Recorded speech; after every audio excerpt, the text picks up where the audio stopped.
Hello जी guys, अस्सलाम वालेकुम। Welcome back to my channel Zumzum world. तो कैसे हैं आप लोग सब? मैं उम्मीद करती हूँ कि आप सभी अच्छे होंगे और आप लोगों की दुआओं से मैं भी अच्छी हूँ। तो मैंने आप लोगों के साथ छोलों की रेसिपी शेयर कर दी है। अब बारी आती है भटूरे की रेसिपी शेयर करने के लिए। भाई मेरे ऊपर तो इतनी ज़्यादा आप लोगों ने ज़िम्मेदारियाँ डाल दी हैं, और हालाँकि मैं खुद अपनी ज़िम्मेदारियों से पीछे तो ख़ैर क्या ही कहूँ। देखो भाई, रोज़ व्लॉग तो मैं दे ही रही हूँ ना। अब हाँ, वो बात आप लोगों की सही है। ख़ैर आप में से किसी ने शिकायत भी नहीं करी है। ये मेरे खुद की ही नदामत है जो मैं आप लोगों से कर रही हूँ कि हाँ, मैं अभी थोड़े से लेट व्लॉग्स में चल रही हूँ, बट कोई बात नहीं, इंशाल्लाह जल्दी कवर अप करेंगे।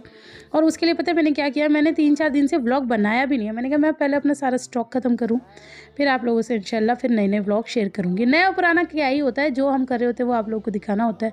डेट में कुछ नहीं रखा है ना। तो ख़ैर यहाँ पर मैं आपको बता दूँ, मैंने मैदा ली है 1 किलो, क्योंकि हमारे परिवार के लिए इतनी मैदा सफिशिएंट है। और मेरे पास सूजी भी रखी थी, वो भी मैंने इसके अंदर डाली है। पहले मैंने ये आधी ही डाली थी, लेकिन फिर मैं आपको बताऊँ मैंने सारी डाल ली थी, जो कि मैं शूट नहीं कर पाई हूँ, क्योंकि मुझे ऐसा लगा था कि इतनी सूजी सही रहेगी, लेकिन फिर मैंने और डाल ली थी। और मैं आप लोगों को ये ज़रूर बताना चाहूँगी कि भाई, अगर आप जो भटूरे बना रहे हैं तो मेरे को ये लगा ये सारी मैदा ना उड़ के ऊपर आ गई जब मैं अभी एडिटिंग कर रही हूँ। खैर मैंने आपके सामने हाँ, ये सारी ही सूजी डाल ली है।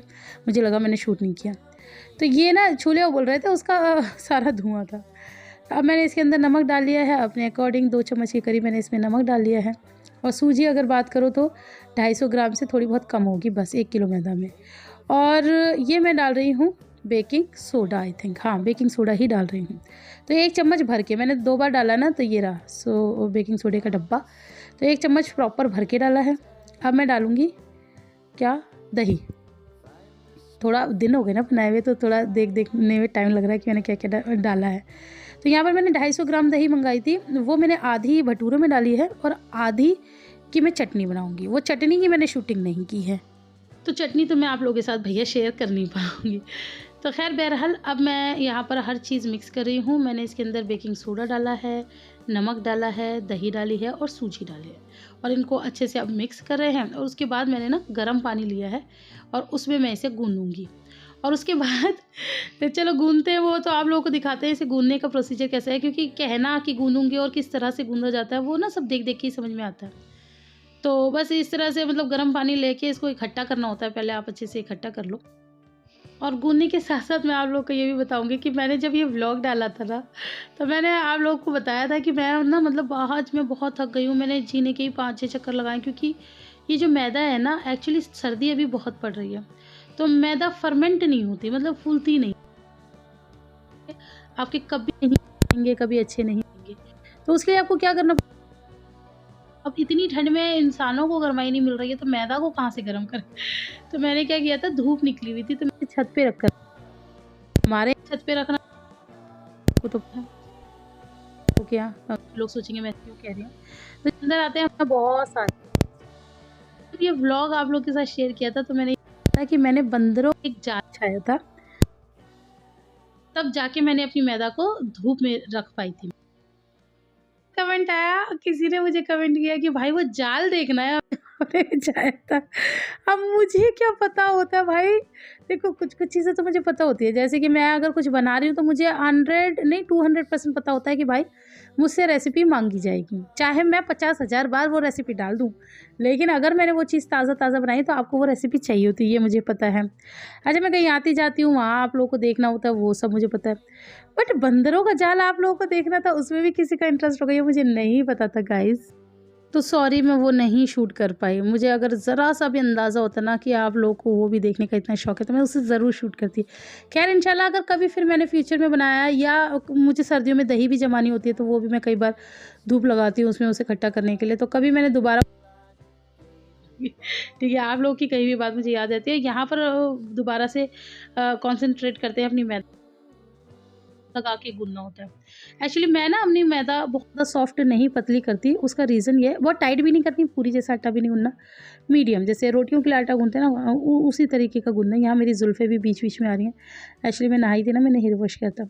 ख़ैर बहरहाल, तो इसे ऐसे रखना है आपको, बहुत टाइट नहीं, बहुत सॉफ्ट नहीं, इस तरह से, क्योंकि ये थोड़ा-सा फर्मेंट होके भी ऊपर आता है और ये पतला भी होता है। और यहाँ पर इसमें थोड़ा-सा दम लगता है, तो वो नीचे बैठ के ही लगेगा। आप सोचो कि स्लिप के ऊपर आप आराम से ऐसे गूँथ लो, जैसे मैं पहले गूँथी थी, ऐसा ऐसा नहीं होता।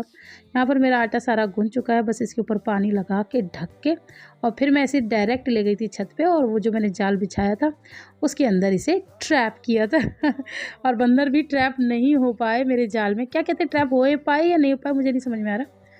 तो खैर मेरे को हाँ एक चीज़ आप लोगों से शेयर करनी है। कल मैंने आयरा का बर्थडे का व्लॉग डाला था, तो उसमें मैंने एक गलत वर्ड बोला था। कई बार ऐसा होता है ना कि आप जल्दी जल्दी में बोल जाते हो, तो वो चीज़ है और वो मुझे उस वक्त आ नहीं रही थी। मतलब आपको पता होता लेकिन माइंड में नहीं आ रहा होता। अब काफ़ी लोग बोलेंगे झूठ बोल रही है, नहीं ऐसा नहीं है, मैं झूठ बोलती नहीं, ये तो खैर जो मेरे सब्सक्राइबर उन्हें पता है। लेकिन हाँ मेरे दिमाग में नहीं आ रही थी। मैंने ना सुपीरियॉरिटी बोला था और क्या बोला था, डिफीरियॉरिटी, मतलब दूसरा उसका ऑपोजिट। वो मेरे दिमाग में नहीं आया और फिर वो मुझे किसी ने बहुत ही प्यार से और बहुत रिस्पेक्टेडली उन्होंने मुझे करेक्ट किया था। तो थैंक यू जिन्होंने भी किया था। तो उन्होंने लिखा था इन्फीरियॉरिटी। हाँ मुझे इन्फीरियॉरिटी पता था लेकिन मेरे दिमाग में उस वक्त आया नहीं। बस यहाँ पर मैंने अच्छे से मतलब इसको धूप लगाई 2-4 घंटे, उसके बाद मैं इसे ले आई। दोपहर का ही टाइम है, 3 बज रहे और ये मैंने सुबह ही गूँध लिया था। हाँ मैं आपको बता दूँ, सुबह मैंने गूँध लिया था नाश्ता वाश्ता करने के बाद 11 बजे और फिर मैं इसे ले आई थी 3 बजे नीचे। उसके बाद अब मैं बच्चों को खाना खिला रही हूँ, मतलब लंच। डिनर में भी यही था, लंच में भी यही था, आप लोगों को पता ही है। तो बच्चे बड़े शौक़ से खाएंगे इसे और बच्चों के ट्यूशन का टाइम भी होने वाला है, तो मैं बड़ी जल्दी जल्दी लगी हुई हूँ।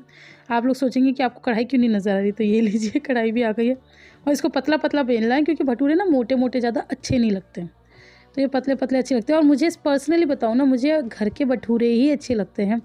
जैसे ये हल्दीराम्स वगैरह के भटूरे होते हैं ना, वो मुझे अच्छे नहीं लगते। वो एकदम टाइट टाइट अपनी जगह पर जो रहते हैं ना, वो मुझे ज़्यादा खास लगते नहीं। मुझे ये जो घर के सॉफ्ट सॉफ्ट भटूरे होते हैं ना, ये बहुत अच्छे लगते हैं। तो बस इसको जैसे मैंने बनाया वैसे बना लिया और देखिए आप लोग के सामने रिज़ल्ट भी है।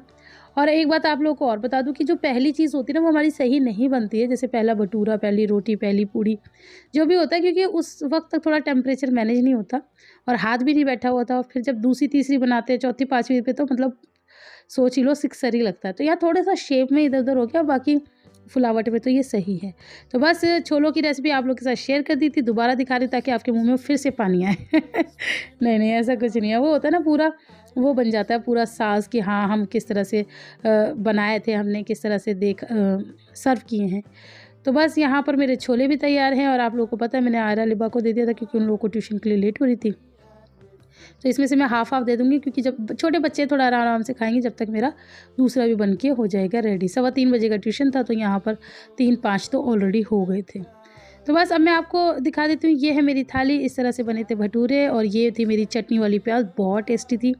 लेकिन इंशाल्लाह फिर कभी दोबारा बनाऊँगी तो आप लोगों के साथ शेयर करूँगी। आप लोगों को पसंद आए रेसिपी तो ढेर सारा लाइक कर देना। आपसे मिलते हैं व्लॉग में, तब तक के लिए अल्लाह हाफ़िज़।